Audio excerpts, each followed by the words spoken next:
Hello everyone. In this video, I'll guide you how to fix ATO myGov login not working.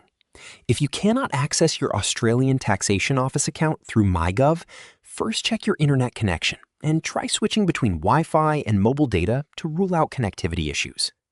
Next, ensure you are entering the correct username and password and carefully check for caps lock or spelling errors. If you still cannot log in, use the Forgot Password option to reset your credentials through your registered email or mobile number. Sometimes login fails due to account lockout after multiple incorrect attempts, so wait a few minutes before trying again. Also, clear your browser cache or try logging in from a different browser or device. Make sure your myGov app is updated to the latest version if you are using a phone. If nothing works, your account may be temporarily locked or flagged, so contact myGov support to verify your identity and restore access quickly. Subscribe to the channel for more videos.